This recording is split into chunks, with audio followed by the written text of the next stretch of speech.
UFOs, monsters, mysteries. You're listening to Talking Weird. And now, from a cabin deep in the Northwoods, your hosts, Dr. Dean Bertram and Jen Durrell.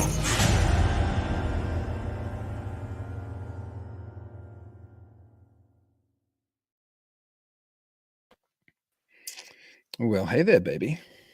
Well, hey, baby. Happy Mother's Day for tomorrow to you and to all the mothers listening. Some it's already Mother's Day. Some had been a time zone where it just became Mother's Day or recently. And happy Mother's Day to my mother who always watches the show. I hope you have a lovely day in Sydney, Mum. Yeah, happy Mother's Day. What are you up to for Mother's Day, baby? Anything exciting? I work. Oh, well, there's reward in work, kind of. Yeah, it'll be fun. I mean, I like my job, so. Maybe you'll get all kinds of mothers and families coming in tomorrow. Yeah, we were quite busy today, so we may tomorrow. Any hauntings? It's going to be nice tomorrow. No more raining, so. Any paranormal activity today? Let's see. I think my last tour, there was just a little bit. They actually, that's one of the top questions is it haunted? And I go into my stone tape theory, blah, blah, blah. And the door to the music room decides to slowly open up, which is odd because normally it latches. So I couldn't figure out what it was. And so I pointed it out. But that's about it because I went to it trying to figure it out. And then it literally would not latch. So that was interesting. I really don't know what that was. That's about it. The ghost of Mother's Day past, perhaps. Mother's Day past. Instead of the ghost of Christmas past. Anyway, maybe you can talk a little bit about those ghostly things with our guest tonight. Oh, sure. I'm sure I could. Did you have anything?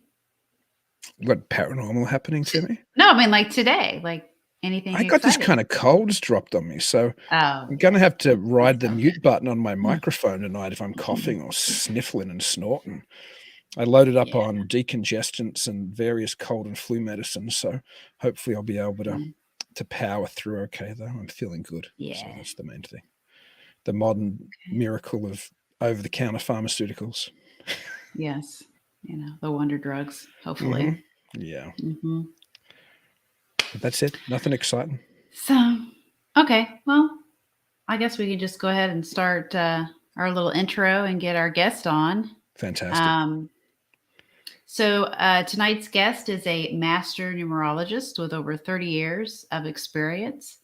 She was born with many different types of psychic mystical abilities and is a very experienced astral traveler as well.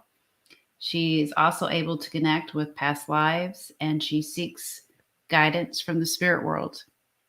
So I am very excited to welcome to the show Karen GOODSON.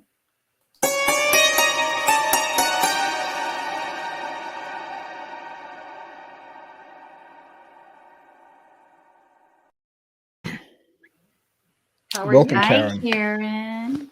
Hi.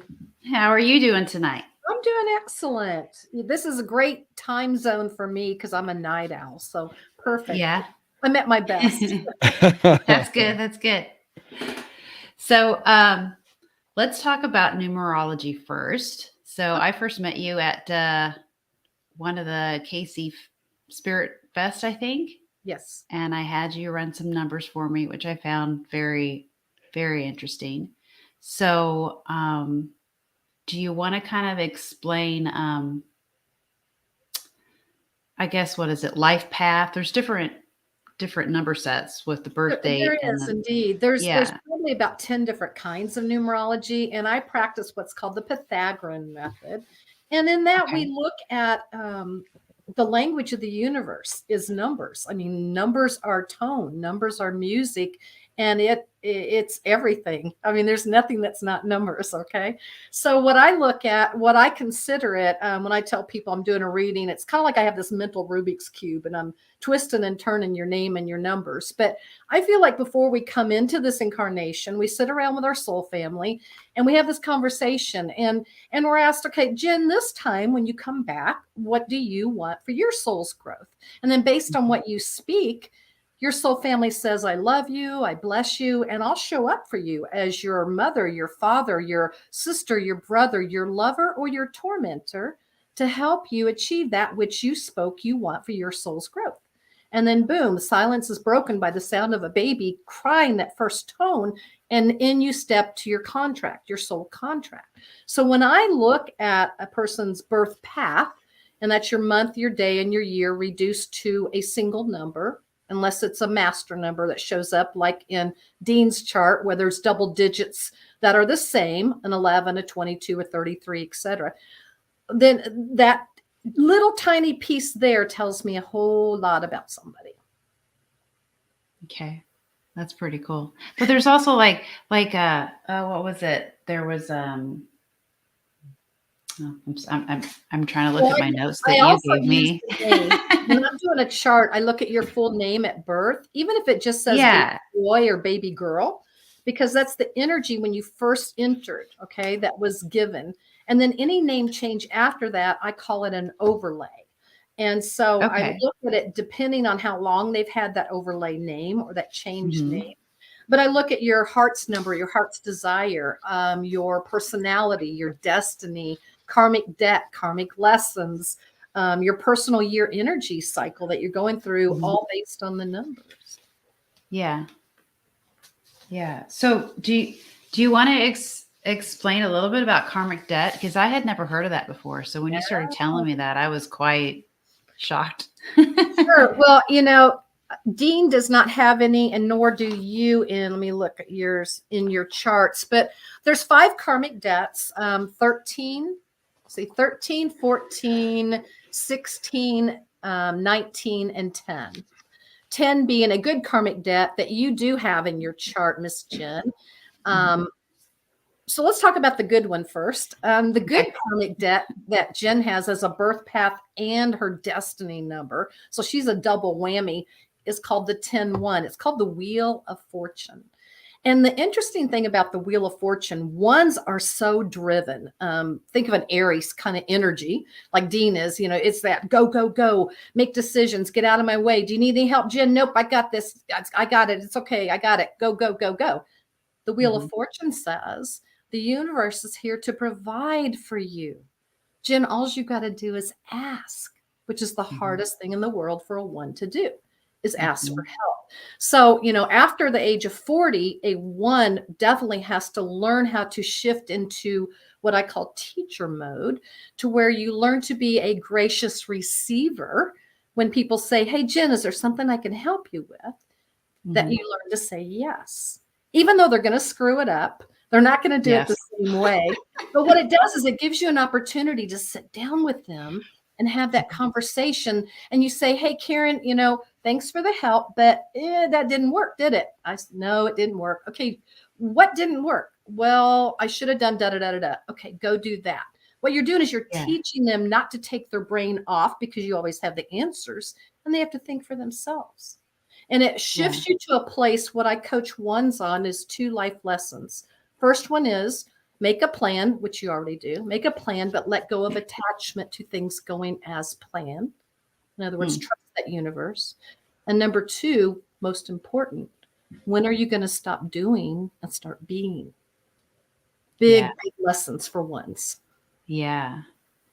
So since I know I've had some astrology done before, and I've always had, the 1 number, and some of it makes sense and other things don't really make sense because I've never been really bossy, but when I was younger, I was very, very introverted.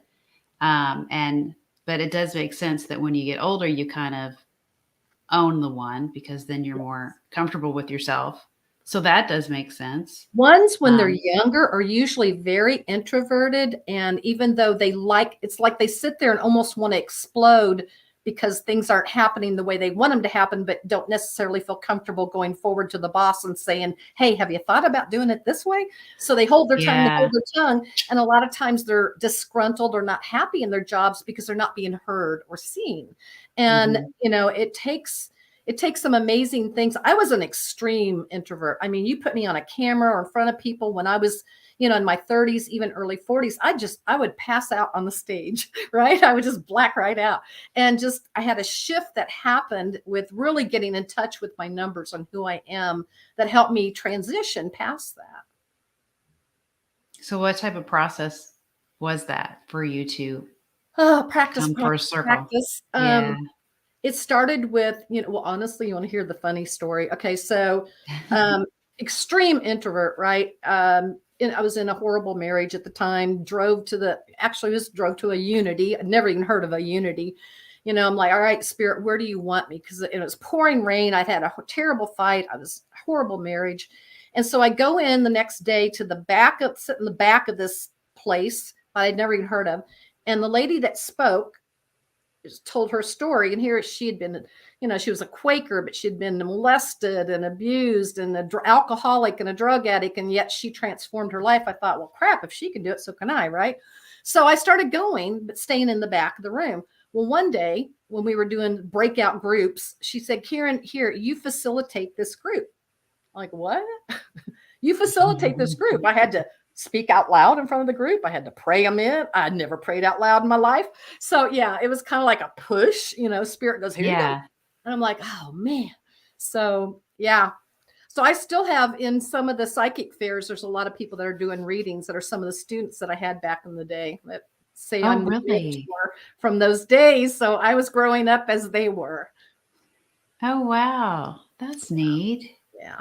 When did you first realize you had these kind of abilities?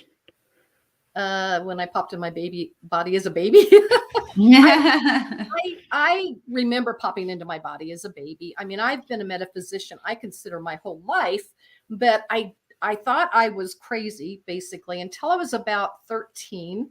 I had a traumatic thing happen at home, got a severe beating from alcoholic father, basically. So to apologize the next day, he knew I liked to read. He brought me a box of books.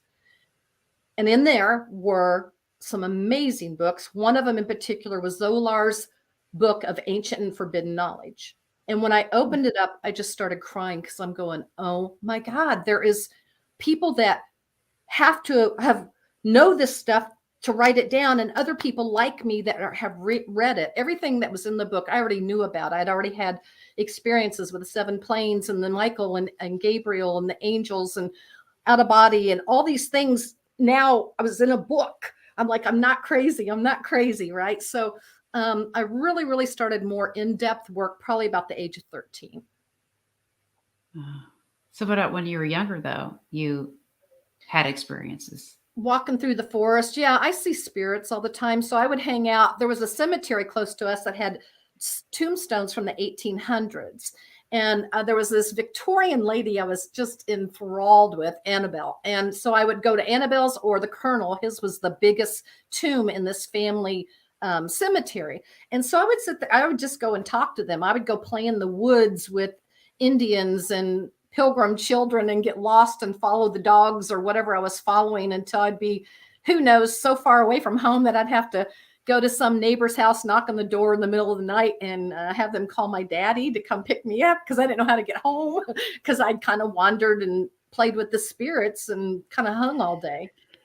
How did they appear? Like, did they look ghostly or did they seem physical? Or when I was a child, they seemed physical. It didn't seem unusual to me that they were there and that they were dressed different and that we were playing. It didn't seem unusual. As I've gotten older, I don't see them as solid as I did when I was a child. Sometimes I see shadows. Sometimes I see just movement. Sometimes I see them through the side in full body. Sometimes it's like I call shadow man. Sometimes in full color, sometimes not, you know. I think I told Jen I had sent her something about one of the spirits I used to, at our old house, I call her the bitchy old lady. Sorry, can I say that? Yeah. Sure. Yeah, she had a pink robe, curlers in her hair, and our family room was next to our extra room that my mom used to stay in before she passed. And if my husband and I were sitting on the sofa with the remote in between us, not even touching it, if she didn't like what was on, she'd slam the bedroom door would slam, or you'd hear it would sound out in our sunroom like 10 phone books thrown on the ground, or they'd bang the pots and pans, or she'd change the channel. And so we didn't invite her to come back with us, but she was the grumpiest. But we had some nice spirits also. It's fascinating how when people get older, sometimes.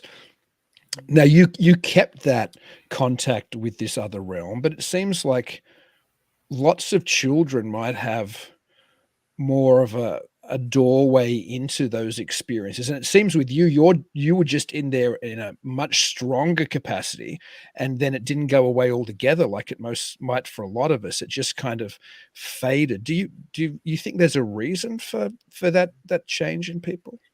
I think it's just humanity and us in the world. Like we turn it off, we get numb to things, we forget more than we remember. And so I think our mind in learning to adapt to what's going on in us in this consciousness, that's why it turns off. But, most individuals, I personally, the ones that I know that have tapped in the past, when they stop and get themselves centered, can go there again. So, yeah, I don't know. My husband and I both have seen spirits our whole life. It's part of what connected us. And oh, wow. Yeah, I don't know. Children, we play a game. My husband and I play this game when we're at restaurants. So we love the babies because you're right. The babies, the children can see things, right? So I call it throwing balls. And so I'll just play with the energy in my aura, and I'll see like these colorful balls going up my aura and going boom. And you watch the babies and their eyes go, oh, and they'll start watching like little fireworks. It's just so much fun. Oh, wow. Times it works. What else you want to know? So I went through some of your stories that you have on, so you got part 1, part 2, your personal story on, what is it, Numbers by Karen, that website on Facebook. So I found some of it quite interesting where you had mentioned about before you were born that you actually, because you did mention it for a second there, that you actually did see, what was it, your mom, and mom. Then so yeah, I hung around her body before I popped in, and so I heard the doctors basically telling my dad to pick one of us, that it could only be one or the other of us, because my mom was having a reaction to, it was ether. I mean, I'm an old fart, I'm 67. So they used ether back in the day, and she was having an allergic reaction to it. So they didn't think they could pull her out. And he said, save mom. Mom had always said, save the baby. So she must have heard him, heard dad say, save mom. And she's like, no. So we both survived, and mom and I were very, very close. Very close. Yeah. Did your mother have these kind of abilities as well? She did, but my mother and grandmother were both fundamentalists, but my mom wasn't pushy about it. But she also had, and I wrote it in my little story, they had what they called the seventh veil. So my mother, my grandmother, my great-grandmother all saw spirits. They considered it a gift from God. It was that they could see through to the other realm and talk to the angels. So yes, my mother was able to do that also. Were you raised fundamentalist? Like, did you have trouble reconciling? My funny story. My father was agnostic. My father was Archie Bunker. Okay. If you can imagine that. And here's this kid that's so open to everything, right? He did not get me. And my mom, was Edith. So my mom didn't drive. My mom worked a little bit outside of the home, but didn't ever go up against dad. So at the age of 13, again, when I had my awakening, I decided to go figure out what religion I wanted to be. So I hit up all the churches. I went to Catholic, I went to Buddhist, I went to, everything. I loved Catholicism because I loved the ritual side of it, but I didn't feel enough connection to it. I ended up getting baptized, Southern Baptist, right? Because I was a revival junkie. I loved the energy of the revivals. But at the age of 16, I was asked to leave the church because I challenged something the minister said. And I was told we obviously don't hold the same beliefs. And so I was asked to leave the church at 16. So I just started studying all different kinds of religions and elements on my own. So, yeah. So which one did you feel more comfortable with? New Thought. New Thought. Churches. Yeah, like Unity, New Thought. Okay, yeah. Like there's one up in what is it, near Lee Summit, like the Unity Church? Well, Unitarian? No, very different. Different? Yeah, Okay. different. Village is out in Lee Summit, yes, and it's the International World Headquarters for Silent Unity. And they're the ones that put out also those little booklets like the Daily Word and stuff like that. So, but yeah, I followed Unity for a long time. I ended up being a volunteer, helping them grow their volunteer base, then going on staff. Well, actually, I went on board first, and then I went on staff at the one I was close to, and ran the volunteer department and the education department. So, oh, wow. Yeah. It was fun times. Speaking of something not fun times, do you ever bump into things that are negative, or negative energies, or negative entities? Or... Whew. Yes. As a matter of fact. And yeah. So where do I even start with that? How old was I? In my late 20s. I mean, probably before I started studying numerology, or maybe in the late 80s, let's say. Yes, Spirit had guided me to work with helping kids that were in satanic cults or in some sort of ritualistic kind of trauma to help them get out. The reason for that is because when I was pregnant with my first child, who is a story I won't go into, but he is an angelic child. The person I was with at the time tried to kill me a couple of times. And then the day I brought my baby home from the hospital, he took him out of my arms and wanted to give him to the satanic cult people he was hanging with that lived in our neighborhood. I called my father, who came over with his shotgun. The dude left. But because of, there was several experiences that he had with, and we had in our life at that time, that I knew what was there in our area and around, and what their how they got the kids involved with the drugs and the acid and getting them involved. And the next thing you know, including the person I had been married to was drinking blood and was in a cave and seeing all this writing on the wall. And they were telling him, his grandmother was a whore and his mother was a whore and I was a whore, and the baby needed to be sacrificed to cleanse us. Oh my goodness. So because of that experience, I did a lot of research and studying, and I don't know if you know about the Golden Dawn. I studied through the Golden Dawn, but I learned how to do some banishing rituals, and worked with teens to get them out of satanic cults. Had some probably the worst experience I had was because all my children were in the car with me. I was in Colorado driving down this one highway, kind of a rural highway.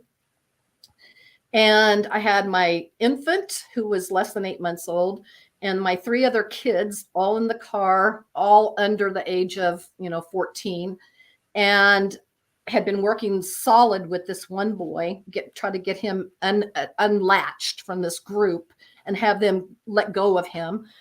And this white station wagon came alongside of me with a very old man and woman driving it. And I thought, well, this is kind of weird. They just kept getting closer. She kept looking at me, and her eyes got real big, and she smiled. And the kids are going, Mom, that lady's weird. And all of a sudden, my gas pedal went floored down. I heard in my head them saying, let him go. You can't have him. Her head went all the way around, and all of my kids saw what happened. And so I started doing what I do to pull in, I use the 23rd Psalm and some other things to pull in to get us back centered. And I got control of the car again. And but that was probably the scariest thing that happened with me. Yeah. Goodness. Do you think that was somebody who was perhaps possessed, or do you think it was a non-human entity, or what I do you didn't think? want to stick around to find out. I don't know. I know it was pure evil. Even the kids, I mean, when my kids see it and my kids felt it, my kids are all, even my son, all empathic. Scared the crap out of them. Thankfully, I mean, I raised my kids from time they were little to know that, you know, there's other stuff out there. So they were not naive to what I was dealing with this particular boy and how I was helping him get out. But that did scare us a lot. Yeah. Goodness me. Okay, it's like a horror movie happening. Yeah, there. exactly. Yeah. It's Highway. definitely like a horror. I mean, when my kids, my oldest is, 50 and she still remembers, so, it definitely impacted them. Definitely. Yeah, you're not going to forget something No. like that. No, we've had a lot of experiences. I had an aunt when I was growing up. We thought she was like Jesus's sister because she was so holy. Okay. She prayed all the time. She's a real Bible banger. But she was a big lady, big lady. And she was in the back seat with my brother and I, and my dad was driving. The car slid off of this cliff and was like teeter-tottering like this on the axle. She started praying and the car went up, leveled out, and went forward. And I'm like, ooh, that's some powerful stuff there. Yeah. Power of So, prayer. Yeah. things like that when you are exposed to things like that as a kid. Wow. Do you have a daily interconnection or connection with the world of spirit, or with non-human entities, or how often do these Not daily. I forces mean, interact? I always am open to it, including when I'm doing readings. I don't promote nor advertise myself as a medium because there's a lot of mediums out there. I don't want to go there, but I give permission when I'm doing readings if someone's relative wants to show up or needs to show up for part of the message. So sometimes when I'm doing readings, yeah, I have people coming through. Usually just in our home, my husband and I, since we downsized, our home's like a sanctuary. We don't have a lot of humans in here. And the house itself didn't have a lot of activity. Our previous two houses had a lot of activity and we would see them daily. I had people that wouldn't stay upstairs at my old house because of all the activity going on there, but it didn't bother us. I mean, we're used to it. And even here at this house, things show up and we're just like, okay, what do you want? What can I do for you? But it's not daily, but it doesn't bother me either. Yeah. Yeah. So have you, I mean, like when we were talking about, your horrible experience with the crazy lady, have you ever seen that type of entity though, like show itself? Like, have you seen what it looks like besides trying to use human form? Yes, I've seen. Yes. Not comfortable to talk about, but yes, I have seen some demonic creatures. Yes. Okay. Okay. What other creatures have you seen? I know you said I know we mentioned just before we went live that that you might have had a UFO experience or something. I don't know if you can actually, tell. Could you tell me about those? The ships. I've always said, come get me. I've not seen the actual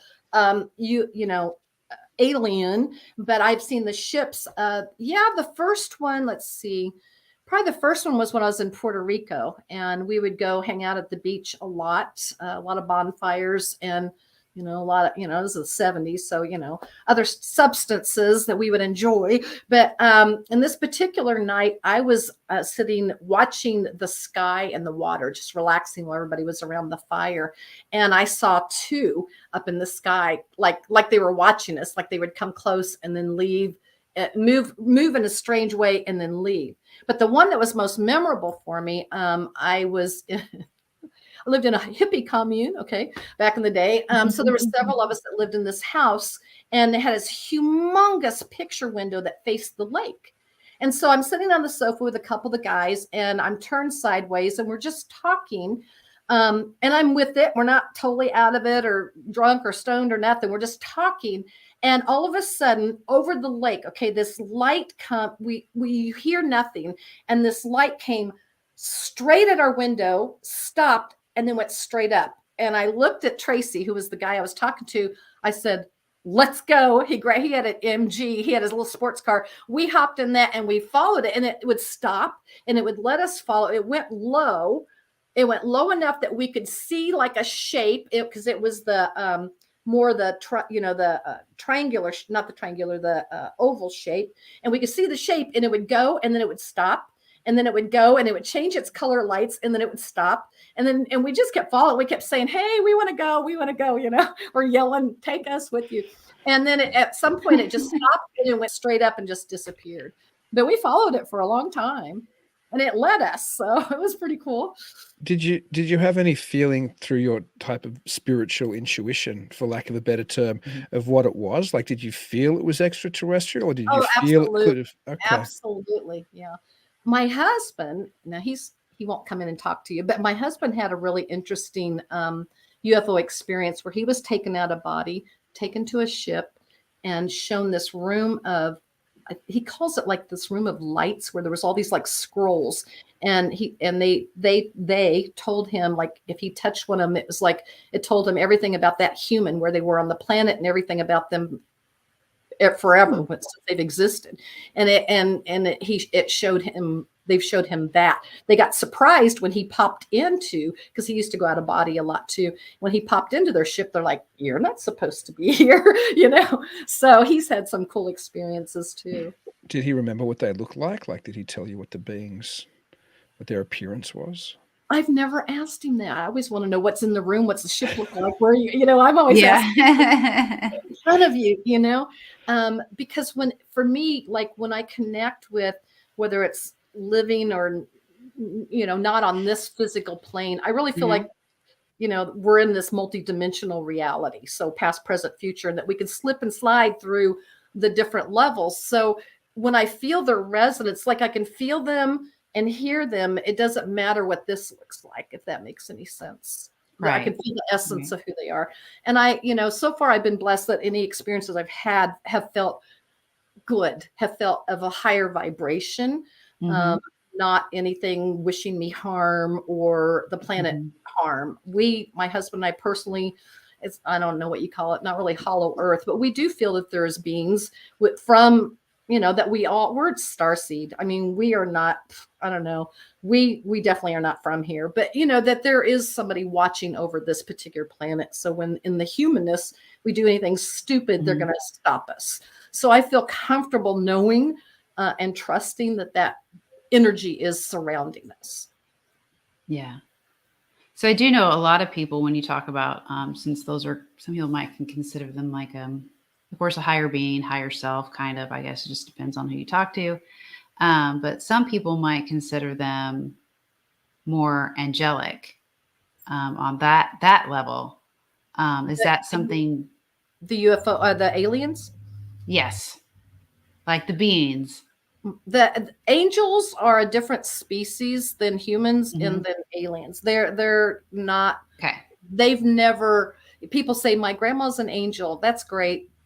Not how I believe. The true angelic realm has never been in a human form. And they're in such awe of us that we can smell one flower at a time, that we can hear the music the way we hear them, because they're getting all this input simultaneously, all the smells, all the feelings, all the noise, all the colors all the time. And we can slow it down and enjoy a moment with each other, with our animals, with the beauty around us. So they hold us at very high esteem. They hold us, we hold the angels up high, they hold us high.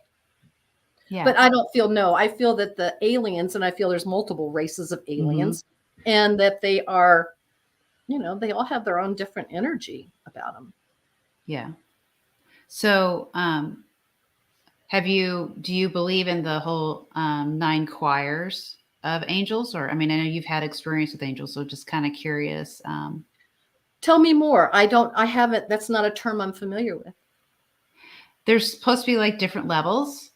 of angelic beings. Like, there's the seraphim and then the cherubs, and then there's that one really cool being. I used to have all the stuff memorized because that was my go-to when I was really sad and depressed when I was young. So I have like a big angel book. And one of the highest one that was the closest to God was this really cool looking, it was a circular, and there was one big eye, and I think it had all these weird little things that went around the wings. It was just an interesting looking creature. But that was the 9th one. I can't remember all the names, but yeah, I've heard of the various levels of, but it's not yeah. any study. I just, my go-to, I think I was in 6th grade when somebody brought in these Gideon Bibles and were handing them out at church. I mean, at school. Yeah. And I, had never opened a Bible at that time. And when I opened it up and saw my angels, like what's Michael and Gabriel, my angels doing in this book? My angels are in here. How do they know about my angels? I owned them. I felt they were mine. Yeah. Right? So, no, my experiences with the archangels different from people that have passed that show back up. Okay. Right. That is different. They're totally different race. Yeah, I think Hollywood cartoons have done this incredible disservice to the spiritual realm, in that there's this idea that when you die, you get wings and a halo and you go up to heaven and become even in wonderful movies like It's a Wonderful Life, the main angel in that is meant to be a deceased human who's trying to get his wings. So I think there is that conception that some angels are actually deceased humans. Clearly that doesn't exist anywhere in the Bible or any other religious tradition that I'm aware of. But it begs the question, what we were talking about, Angel and Gabriel, that you've encountered those angels. Do you believe, or have you had any sense of fallen angels, like the idea of Satan or other beings that might have fallen with him? I probably hold a very different stance than a lot of people because of, I told you I worked with getting kids out of satanic cults. And that's because of what they were doing with the knowledge and the information. Everything we have, you can do it for good or you can do it for bad. Satan was an angel that argued with God and fell to earth. So if anybody needs prayers, right, it's Satan. So, I guess I hold a different stance with that particular energy. Have I experienced any other fallen angels? Not that I'm aware of. I have experienced some humans, what I thought were humans, that I feel personally were angels, but angels unaware. Would you like to hear about that? Sure. Yeah. So left my ex. His daughter moved in with me and her boyfriend, and they went on a road trip, and they were coming back. And I get this call from them. I was living in a small townhouse. Mom, we're coming home and we've got a couple people with us. I go, okay. Now I've taught them not to pick up hitchhikers, right? But they did. And my daughter comes in, and my daughter, it's my stepdaughter, but I raised her since she was 3. And I said, what are you doing? And she said, Mom, there's something angelic about them. I can't explain it. You've got to just sit and talk to these people. Young man and a young lady, and they were hitchhiking supposedly across the U.S. They came and sat down with me in my kitchen. We talked until the wee hours of the morning. And the next morning, they made sure her and him got home safe. They had been in a car wreck. They had lost their wallets. They had lost my daughter. I mean, they had a terrible trip. And then they found these people. So they picked them up. They stayed all night. The next morning, when they went to drop them off, the young man and woman, I don't even remember their names. It's like they plucked them out of my head. I just remember the experience. They pulled up on a highway ramp, dropped them off, and went left and got right back on the highway. This is like at 6 a.m, no cars out on a Saturday. They were gone. By the time they dropped them off and got back on the ramp to look back to wave, they were disappeared. They were gone. They were nowhere to be seen at all. And so it's those kind of experiences. And they were these just pure heart people. Like supposedly they traveled around and different people would put them up and they would share messages. I felt I got a whole lot from them just sitting there talking to them. I thought maybe I'm here to share something with them, but I got more from them than what I gave. It was a neat experience. It makes me think of that old Michael Landon show that I know my parents in Australia love. Highway to Heaven. Highway to Heaven. I almost said Heaven Can Wait, but Highway to Heaven. That's one of my favorites. Yeah. As a matter of fact, you're right. It does. Yeah, that's kind of how it happened. It was just really strange. It's certainly not outside of traditional biblical ideas either, that sometimes angels walk among us and they don't necessarily always appear luminous, although they can. Often they, like if you look at the angels in Genesis who go to Sodom to visit Lot, for example, the town folk just think of them as strangers. They're not saying they have wings or they're glowing or anything. It's who are these men who are visiting you? And there's plenty of other examples like that in the Bible as well. So perhaps we do have these encounters with angelic beings that just appear like us. You made me think of something. If I can bring up angel numbers, since we were talking numerology. Oh, yes. Angel numbers. Have you heard of angel numbers? Oh, yes. I see them every day. You see them? That's it's one of my little bugaboos that my hackles kind of stand up on the back of my neck when people go, I have angel numbers, because numbers talk to us every day. You're right. Through driver's license, through tags, through, phone, through the clock every day. And what it's doing is the universe is literally answering a thought or a question that you posed in your head.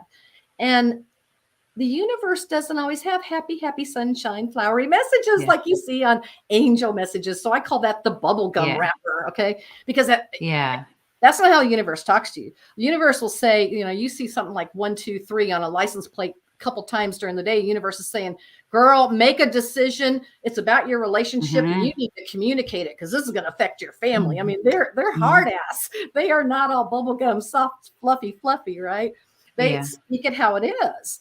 And that's what I appreciate about numbers. They're just raw. They're just real. They are what they are, and they don't soft pedal. And I tell people when I'm doing readings, I apologize up front if I'm going to hurt your feelings, but I'm just a very honest person. I'm a very blunt person, and I try to soften it a little for people that are a little more tender in how they receive my messages. But the truth is, the universe sometimes is smacking you over the head, saying, shit or get off the pot. Basically, you got a decision to make. And that's just how it is.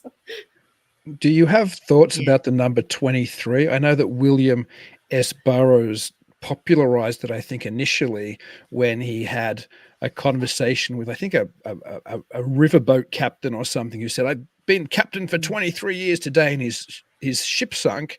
And then that same day, I think Burroughs saw a newspaper story saying Flight 23 had crashed. And anyway, Robert Anton Wilson spoke more about this, the author of the Illuminatus trilogy and the Cosmic Trigger.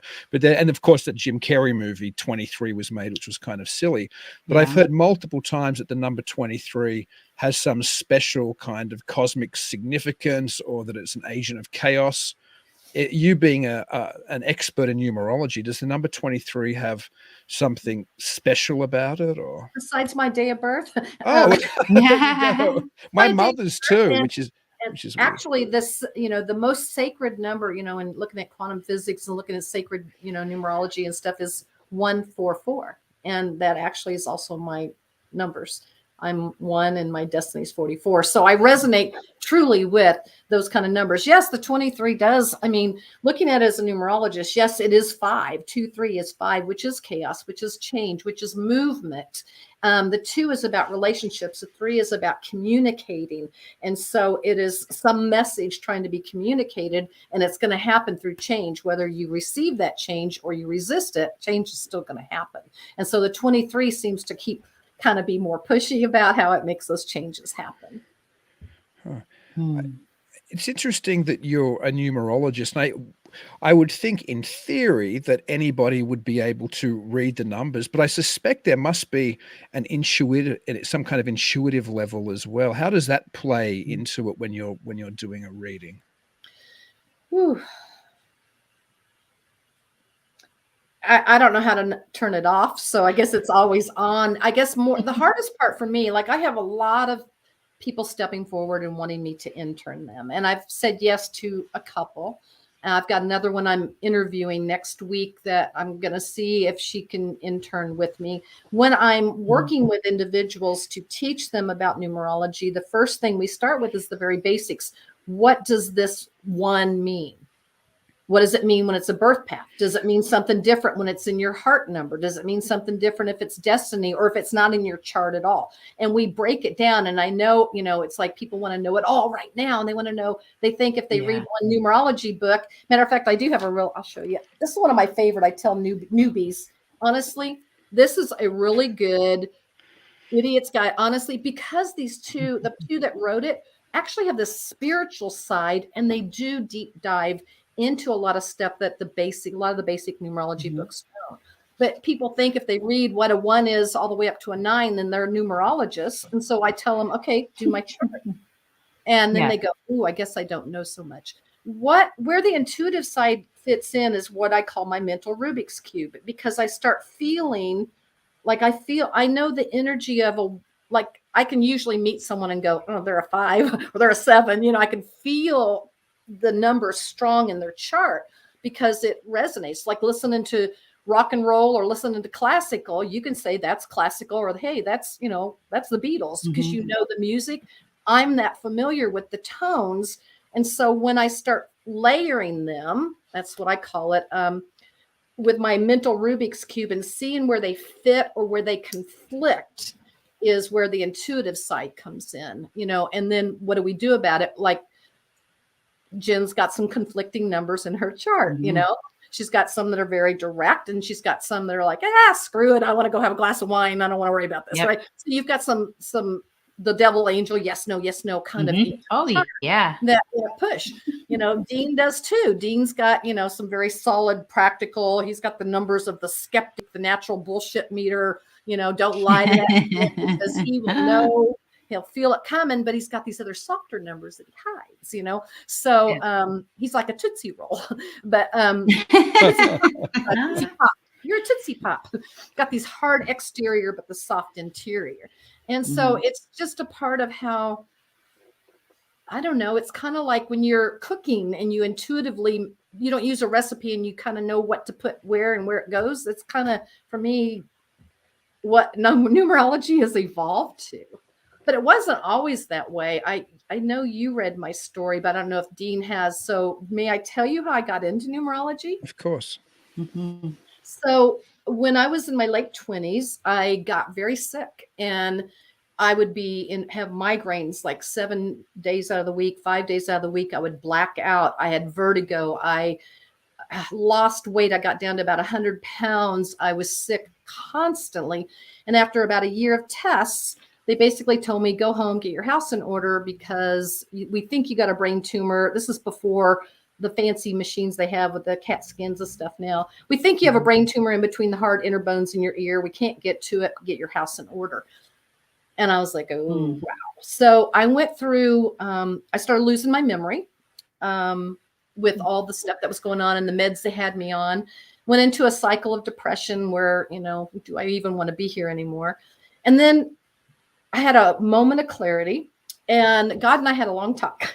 And I said, please let me at least see my baby grow up. My 2 children that I was told I never could have, let me see my baby grow up. And so Spirit came in, and I was guided to go on a 2-week water and lemon fast and slowly start identifying what to put back in my body, because it was a food. It was a medication I was on reaction, and it was in combination with a food allergy. So long story short, I have what's called alpha gal. They didn't even have a name for it till 15 years ago, but it's from a tick bite that causes your body not to produce certain enzymes that can digest food in certain kinds of foods. And it was causing me to be sick and black out and et cetera, et cetera. In that process of dementia, that 2 years of dementia, I counted everything. I counted how many squares, how many circles, how many light switches, how many blondes, how many men, how many women, how many have glasses. And I counted out loud. So it was very annoying. If you've ever been around someone with dementia that goes, help me, help me, help me. And you go, what can I help you with? And you go, I'm okay. I counting. But for me, it felt like I'm not going crazy. I'm not going crazy. If I can count, then I'm still here. A part of me is still here. And I hung on to that so tightly that as I started healing, that became like second nature to me. Like I started studying, which I don't remember anymore, but Hebrew. I started studying binary system and Dewey Decimal System. Anything with numbers.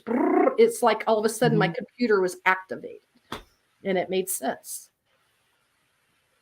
Oh, wow. You did my charts for me, or my numbers for me. Yes. I'm not sure of the terminology. I know Jen said she wanted to talk about that a little, I think. Well, I can certainly pull that out. I just happen to have it right here. So yeah, you have quite the interesting chart, actually, because, you know, master numbers, not everybody has a master number. And that's where I said you have those double digits. But Dean's a 22, and I don't see a lot of 22s. Usually the most common are 11 and 33. So the 22 is what we call the master builder. I don't know if you resonate with that, but it is a number of the visionary. You know, it's with the 2s. 2s are the number that is the most sensitive of any other number. I mean, really, really sensitive. And then the fact that the 22 is now a 4. So I've sent you the papers, but let's talk about the nuances of that, the 22-4. So the 2s are, you've got the most sensitive number times 2 right there. Okay. It then adds to the 4, which is the number of the 4 legs of the table: practicality, earth, Gaia, real. What you see is what you get. I'm not going to be fake. I don't want you being fake. Your biggest frustration is you don't want to work with stupid people. It's like, it's like if somebody comes in and you're having to teach them, which you 4s usually have some sort of leadership role they're doing. It's like, okay, I'll show you once, maybe twice, but if I have to show you 3 times, you're probably too stupid to work here. You know, just have very low tolerance for work. You know, people that are stupid, you know, that just don't pull their weight, that don't work as hard as they do. The people may not be stupid, but they may be slacking and try to put more on him and, you know, keep dumping on you. And you go, okay, because you know you can get it done, but then you resent it. Okay. But, you know, here's this tough number, this 4, that's very practical and very tough. But it also, the 4, I had mentioned to you earlier that usually 4s have a more challenging childhood and usually come from broken homes or something that happened in their younger years. Then we take it to your destiny number, which is your full name, and that's the 6.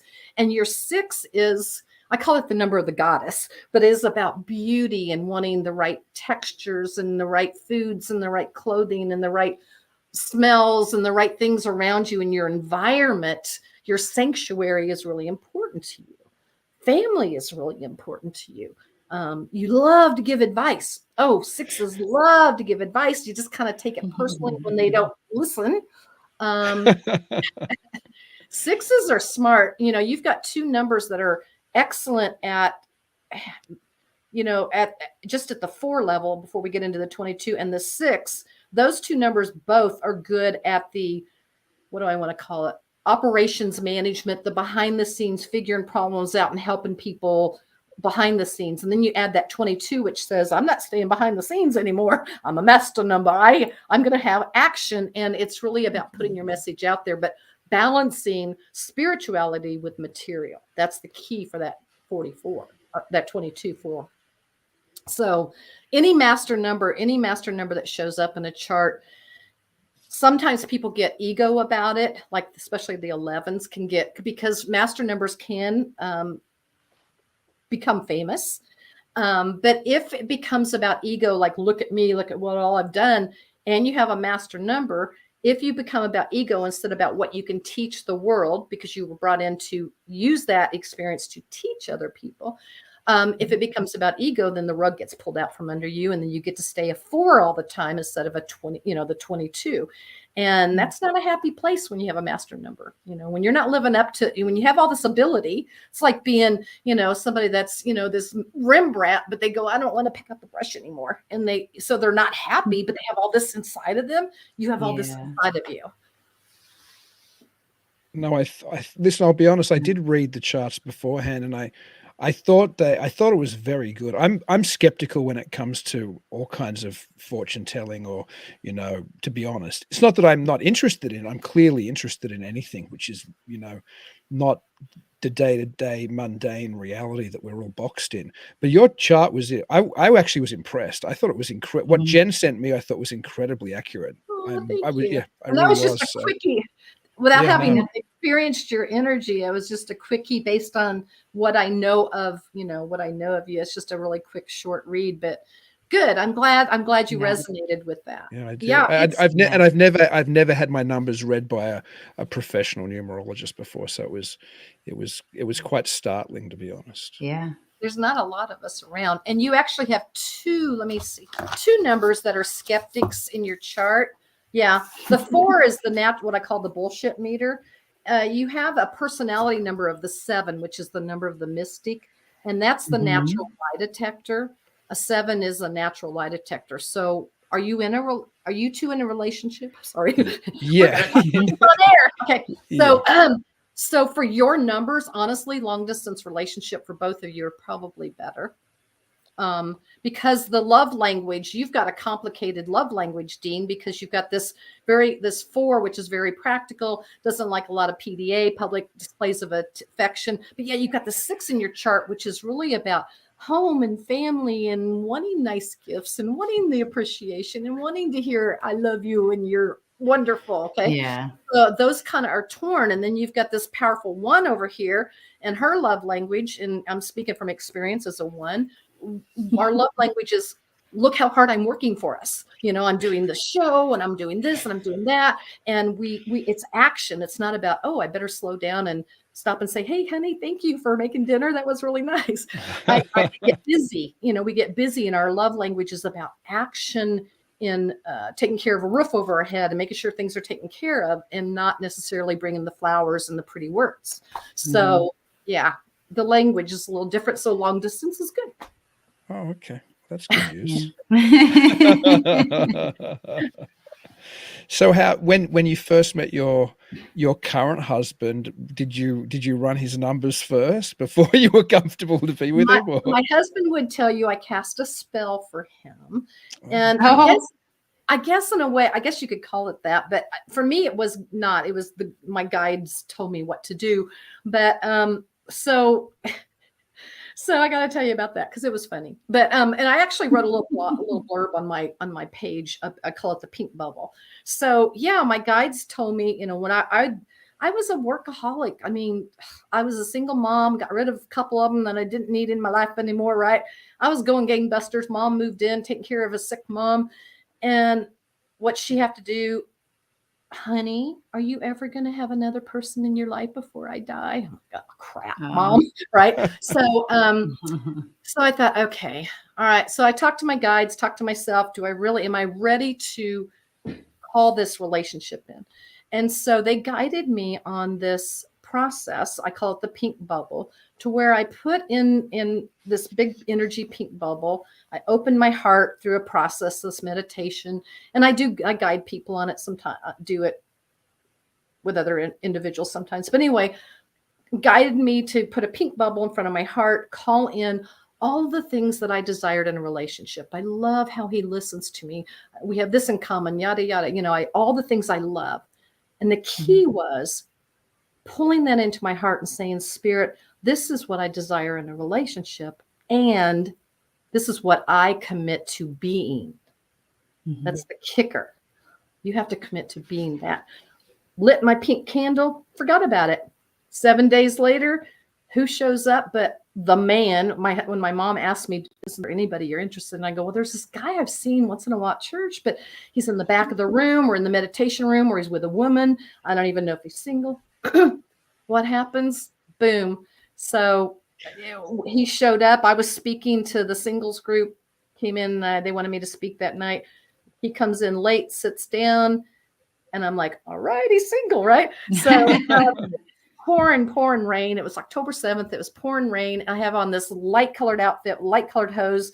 Have to take my shoes off, water up to my knees to run out to the car. Everybody's going down to the Chinese restaurant afterwards. I thought, okay, I'm going to lock up and I'm coming down to the restaurant. I come down, the only seat available next to him.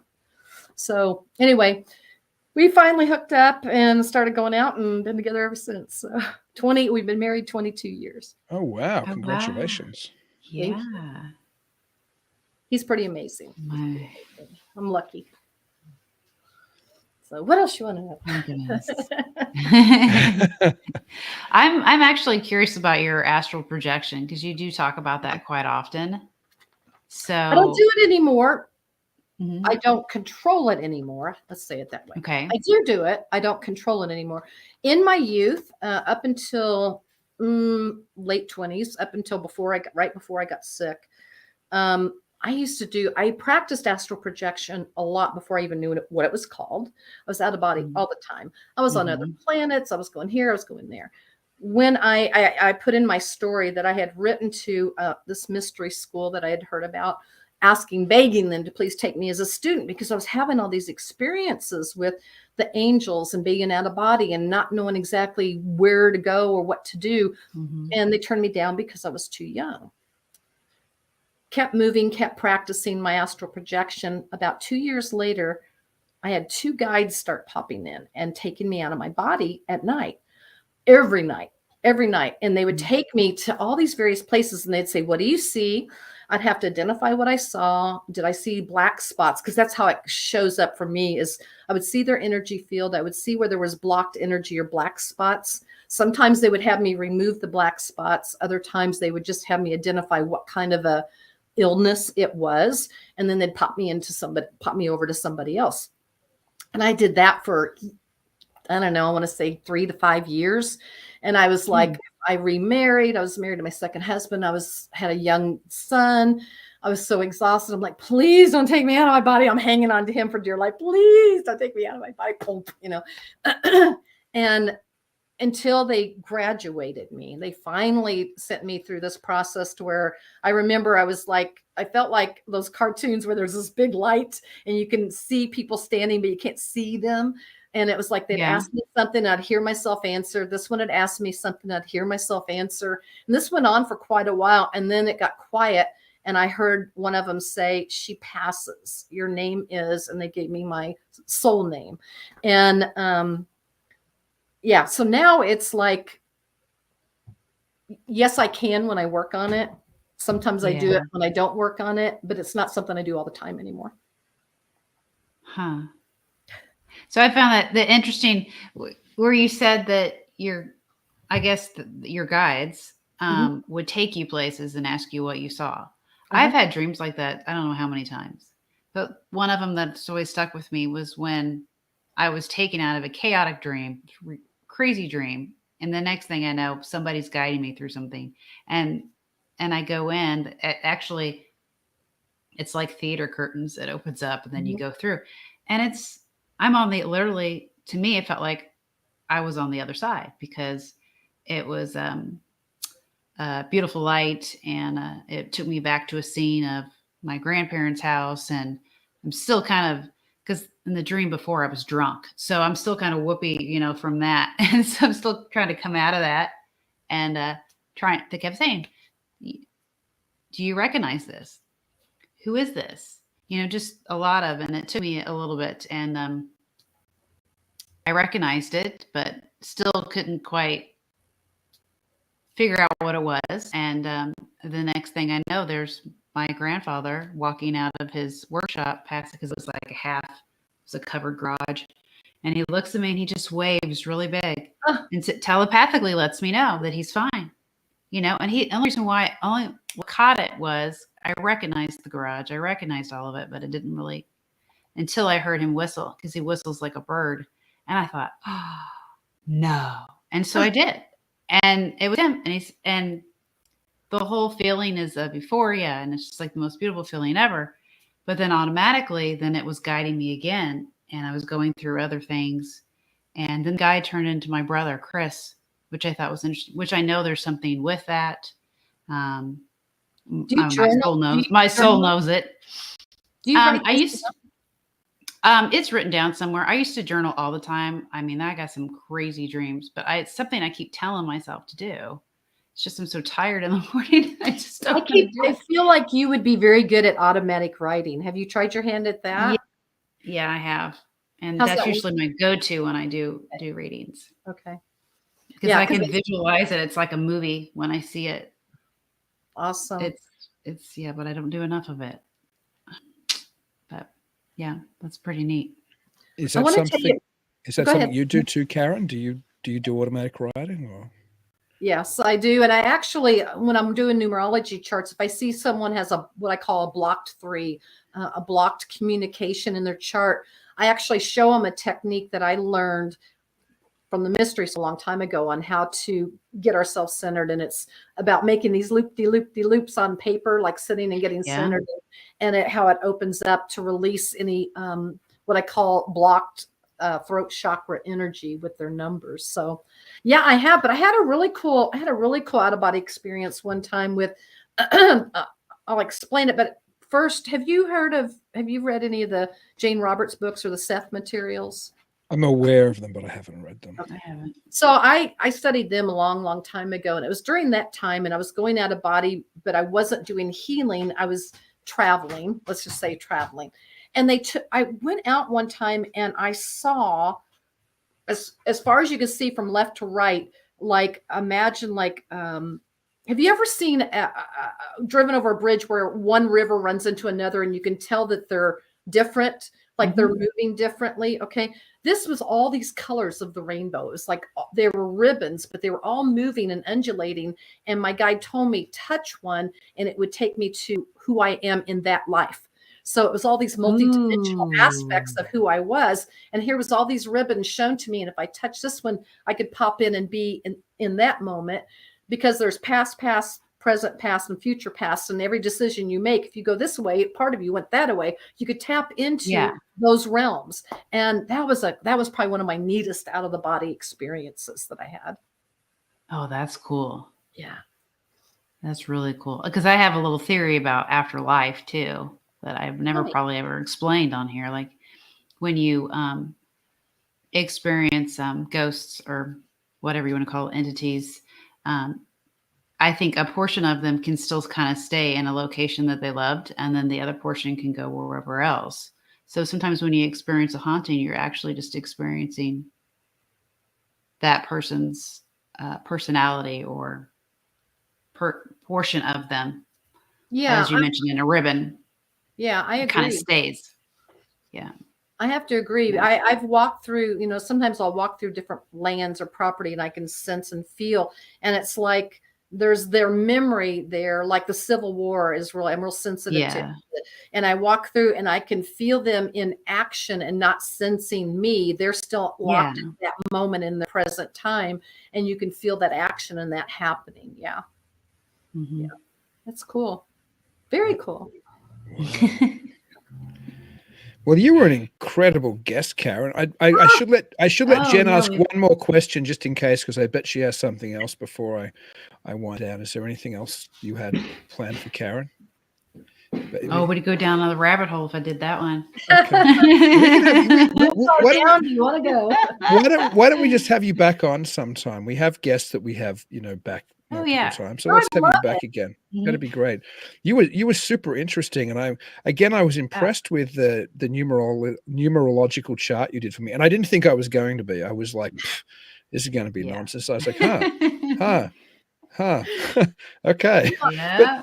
But how do people get a hold of you or see what you're up to or get in touch if they want to, or have you got some URLs you can throw out for us? Or Sure. My booking page, I do readings internationally. And my booking page is just fb.com/Karen the Numerologist. And that's the easiest way to book with me, to find me. Just look up Karen the Numerologist, and I'm out there. Excellent. Pretty easy.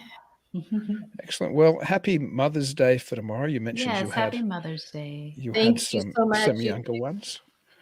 Thank you both for having me on. It was a lot of fun. Well, thank you. And until we chat again. We had fun.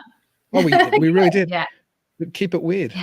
Yeah, absolutely. Bye-bye. Bye. Keep it weird. Thank you for joining us tonight. If you're interested in checking out more episodes, you can find us at talkingweird.com.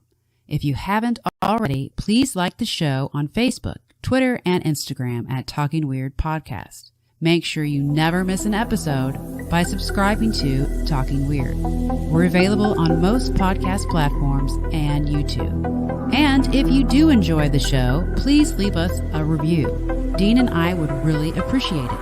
Until then, stay safe and keep it weird.